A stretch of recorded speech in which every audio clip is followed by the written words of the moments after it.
Ang takat, may mga kayo. Dito ka dumaan.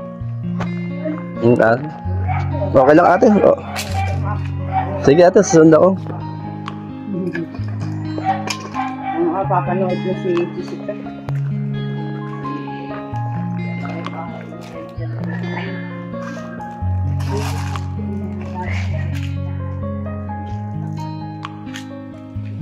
Sisilbing kaibigan. Lang, asok. Siya si Kuya Jello. Makadiyos at makatawad. Palagi na nandito. Pinabahagi. Alin, nagibahan na palang bahay mo, ano? Pala. Nagiba o giniba? Nagiba po. Nagiba yun. Paayos ko eh. Ito pala ang bahay ni Ate Jessa. Nagiba na. Ibig sabihin ate, ilang taong ka nakatira dito? Bago lang din po.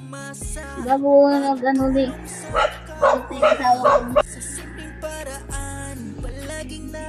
Ate, magandang hapon sa iyo ate.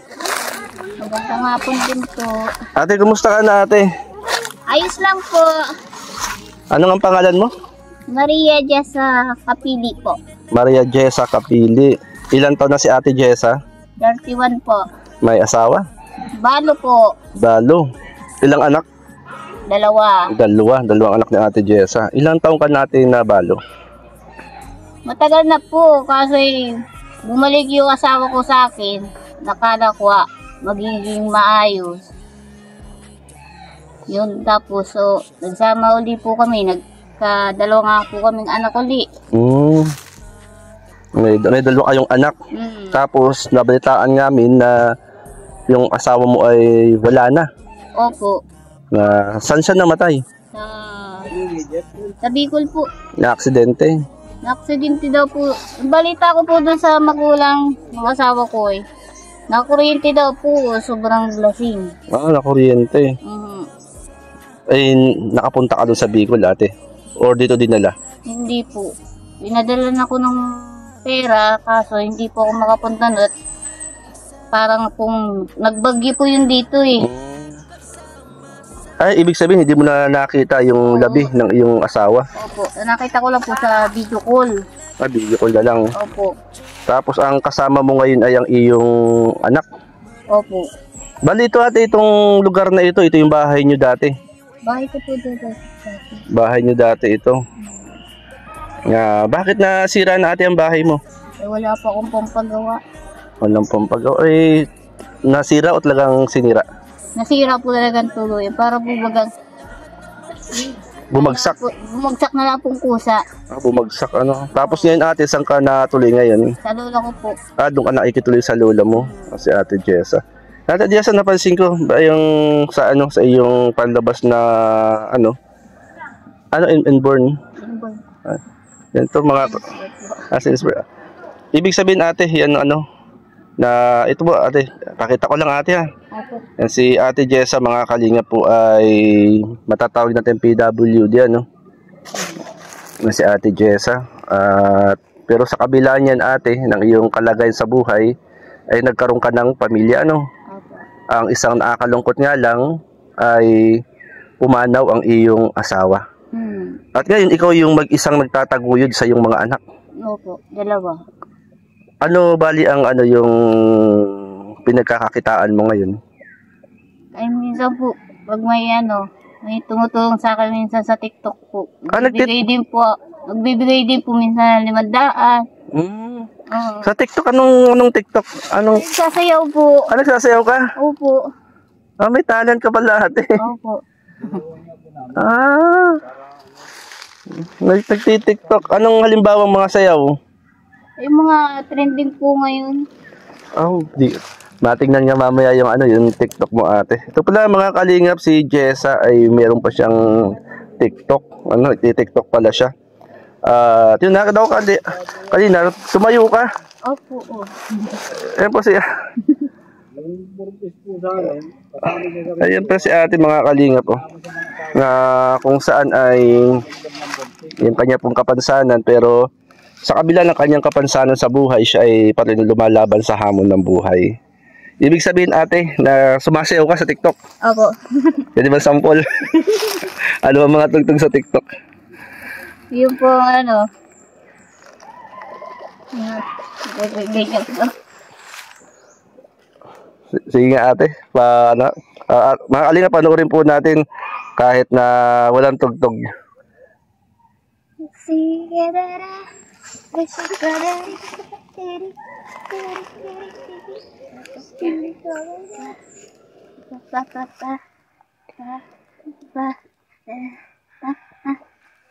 Ngayon, wala galing ni ate.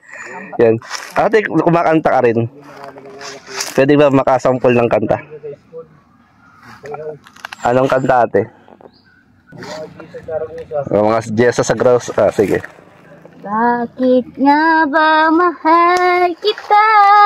Kahit di pinapansin ang damdamin ko, di mo man ako mahal, di ko pa rin ako nagmamahal ang tapat sa'yo. Bakit nga bang mahal kita? Kahit na di mahal ka ng iba, nabaliw ako sa'yo. Hanggang kailan ako magtitiis? So bakit nga ba mahal kita? Wow, galing naman ni ate. Ayan, mga kalingap, ito po si Ate Jessa na marunong sumayaw, marunong kumanta, at patuloy na lumalaban sa hamon ng buhay. At ate, sa kabila ng mga pinagdaan mo sa buhay, paano ka nagiging matatag? Para sa mga anak ko po, Anong grade ng panganay mo? mag-grade 4 po ngayong March. Mag-grade 4 ngayong March. Ay, yung bunso. Mag-pre-LM po. Ibig sabihin, parang ano? Daycare? Daycare. Daycare po siya ngayon. Ngayon ate, halimbawa, yung nabanggit mo nga kanina na plano mo magtrabaho, ano? Anong trabaho ang ano mo ngayon? Ano po, yung po kaya ko kapag yung kantin po. Sa kantin? Ano naman din po ako magluto, gano'n. Nagluluto ka rin ate. Dati rin po ako sa kantin. Nasa 1 taong mahigit po ako doon sa Maynila po. Maynila? Oo, isa lang po yung anak ko noon. Tapos? Saan mo nakilala si Mr. nga pala? Sa textmate po. Textmate? Opo. Naka-textmate mo? Tapos? Pumunta po siya dito. Nasa Batangas po siya bago pumunta po dito. Tapos nagkaunawa na kayo? Yung pala si ate, ano pala, ang iyong buhay, may istorya, no? Ito, mga kalingap, si Ate Jessa. Taga dito po siya sa Barangay Hundagwa, Lopez, Quezon. Ate, pwede ba tayong pumunta doon sa bahay na tinutuloyan mo ngayon? Sige po. Sige ate. Samahan natin si ate doon sa bahay na kanyang tinutuloyan ngayon.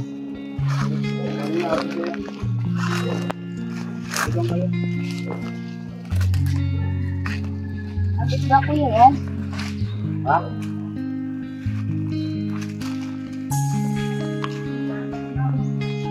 Ayun si mama?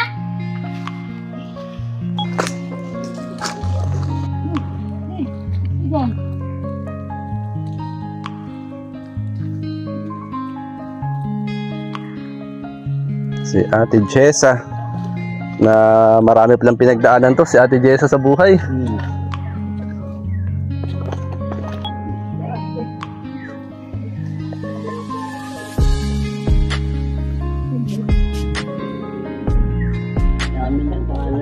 WD, kinukunan ko na.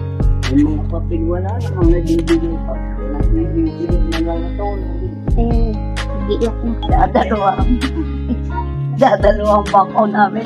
Sa bahay nga, wala namang bangko. Ibahay ko nung anak kong bunso. Ay! Dahil sa mga si mama mo, ba't ka naiyak? Yan, bunso mong anak yan, ate. Yung nakatulog na ganyan eh. Bali, ate, si baby ay bunso mo siyang anak. Opo. Ilang taon na siya? 4 po. 4 na taon na. Si, kagigising lang. Walang pasok, Wala na po pasok kayo mga pag umaga lang gising. Ate, yung sa pang-araw-araw mong pangangailangan, saan ka kumukuha? I mean, po, tulong din po nila, kuya po, tsaka ni nanay, pag meron po. Pag meron, kumbagay. Ngayon, dahil nga yung bahay mo ay nagiba na, dito ka tumutuloy kina lola mo ngayon. Opo. Kayong mag-iina. At yun pala, salamat, merong kang lola na matutuluyan yung bahay. Kasi kung wala yung lola mo, kapatid mo, saan kaya ikaw tutuloy? Wala po. Kumbaga isang mahirap na kumbaga ay sitwasyon. Kumusta naman yung kayong mag-iina rito? Ayos naman po. Siyempre bilang isang magulang, mga nag-aaral lang iyong anak ay yung gastusin Amin yung nagbibigay-bigay, kung mga bigay-bigay yung mga pang-aral. Mga notebook, bigay lang, mga tulong lang ng mga Pala. Yan. Kaya si ate Jessa ay kumanta kanina. Yung kinanta mo yung Jessa, Jessa Saragosa. Tapos yung may TikTok, nag-TikTok ka rin. Ibig sabihin ate, may nagsasabi sa'yo na mag-TikTok ka. Tapos, May nag-ano na po sa akin, ang Gcash po, pambili ng bigas namin po. pambili ng bigas. Ang grabe, Kumbaga ay nakakatulong sa inyo yun. Ano pang TikTok na sinasayaw mo ate?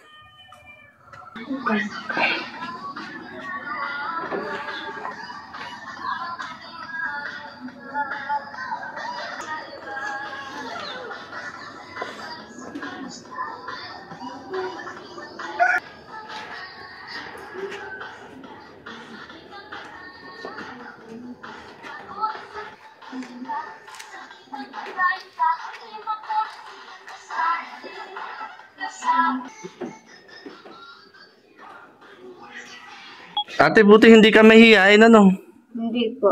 Talagang game na game si Ate Jessa. Yan, Ate Jessa, sa hapong ito, sa oras na ito, nagpapasalamat kami, ikaw ay nakilala namin. Na gaano kahirap ang buhay mo ngayon? Po, pagkapos po kami sa maghapon, may dumadating. Nakakaraos din sa pang araw-araw. Ang pangailangan. Yung kapag dumating na ba yung time na walang-wala ka? Opo. Anong ginagawa pag walang-wala? Nagmumukmuk po sa kwarto po. Nag-iiyak po. Nag-iiyak, nag-iisip. Kung paano yung panggastos ninyong mag-iina. Saka po sa lola ko din po. Kagaya, di ba araw-araw may pasok ang mga anak mo? Araw-araw may baon. Na ang mga anak mo ba, minsan pumapasok nang walang baon? Napasok po. Kahit walang baon. Minsan po wala pang almusal. Walang almusal, napasok. At syempre, bilang isang magulang, anong nararamdaman mo? Mas po, nag-iiyak po minsan kapag sabihin ko dun sa panganay ko, magtiis muna. Baka mamaya makadalhin siya ako ng pangbigas. Kaya may pambaon ka. Naunawaan naman ng anak mo. Sa pamamagitan ng anong pagdadalensya? Po, sasabihin ko dun sa anak ko po, mamaya, gagawa na akong TikTok at mamaya may pambaon ka na. Tapos yung ibang trabaho dito sa inyong barangay, anong ginagawa mong trabaho? Po, naghuhugas po minsan po ng mga pinagkainan po dun sa kapitbahay po dun sa ibaba. Kumbaga may sweldo naman. Sideline. Opo, sideline. Bibigyan po ng 50, mamaya pag uwi ko may pambili na po akong bigas. 50 pesos. At nabanggit nga kanina, ikaw ay nagsasideline din, naggagamas. Saan ka nagagamas dito? Nanda mo? Po, sa kapitbahay din po. Binarigis. Dito po sa tabing railes. Magkano binabayad sa'yo? 100 po. Isang araw yun o ano? 100, sa isang araw po. Minsan po yung nakarami ko, nagbilad po din ako ng isda para naman po, pag uwi ko dito, may dala din po akong ulam. Kayo ng isda yun? Yung kasama ko po sa daycare center po. Nag-ano ka? At kumbaga, ito yung anak mo. Kumbaga, ay wala ng kanyang ama, ano? Ikaw ang ama at ina ng iyong mga anak. At kumbaga, gagawin mo ang lahat para sa iyong mga anak. Siyempre po. Na kahit parang walang mahirap, basta para sa mga anak. O, kakayanin po. Sa kabila na si Ate Jessa po, mga kalingap, ay may kapansanan, ano, na ate, saan ka, ano, kumbaga, yung kamay mo, saan ka pinaglihi? Sabi. Limasan po. Alimasag, ano nga ate, yung mga kalingap, yung kamay ni Ate Jessa, na sa alimasag ka daw pinaglihi. Tapos yung sa mong paa ay, ano, maikli. Pero nakakatayo ka, no? Opo. Nung kabataan mo, nakakaranas ka ba na ikaw ay bully? Opo. Minsan nga po, binabato pa nga po ako ng bato po talaga. Anong ginagawa mo? Ay, tinatakot ko minsan po na sabihin ko, sisipitin kita. Paano? Anong pananakot? Yung panong pamustra, halimbawa? Gaganyanin kita. Ganun. Ngayon, may nambubuli pa sa'yo? Ngayon po ay madalang na po. Madalang, pero mayroon pa rin nambubuli. Mga bata po. Pero, bali wala na sa'yo yun. Sanay na po ako doon. Sanay na, ano. Ayan, Ate Jessa, maraming salamat, ano. At mga kalingap, ito po si Ate Jessa, nakilala po natin. Taga dito po sa Barangay Hundagwa, Lopez, Quezon. Yan si Ate Jessa. At ngayon, Ate Jessa, ikaw ba ay may nakasideline ka na ngayong maghapon? Wala po. Wala pang kita. Wala po po. Ayan, paano pambaon bukas ng mga anak mo? May nakatago pa naman po akong dito man. Piso. Piso-piso lang. Bakit piso-piso? So, yun pa. Piso-piso pa nakatago ni Ate Jessa. Opo. YouTube po na. Papalit ko na sila sa YouTube. Oo, yun ako na sa YouTube. Yung kanina. Kuya Ido. Oo. Hindi nakikita ko. Ate, pang ano? Ay. Kunti lang yan, ha? Opo, okay lang po. Kunti lang yan. Na kung saan ay makatulong para sa baon ng iyong anak, ate. Yan. Nanay, Yan, para pambili pambili ng bigas. Ayan nga, kami. Ang namin magluluto na lang ng binigay at saka.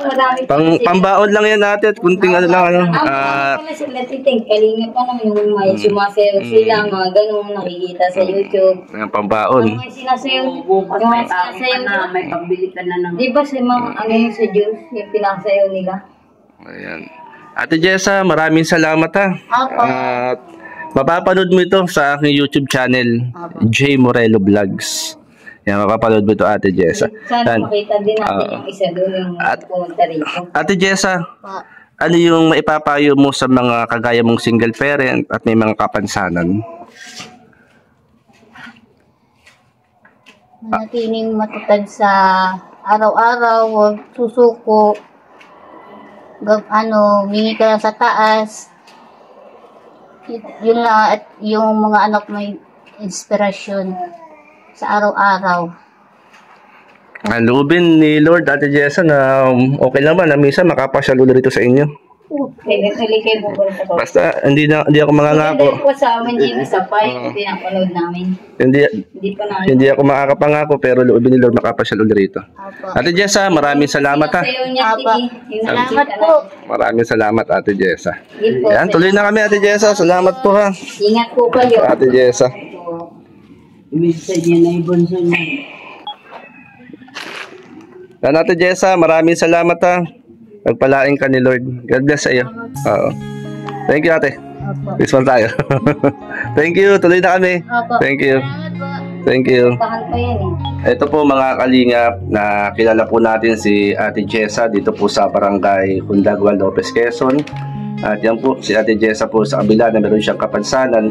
Sabi mo nga Ate Jessa kanina, ikaw ay pinaglihisa? Limasag po. Pero tingnan po natin mga kalingap po. Yan yung kamay ni Ate Jessa.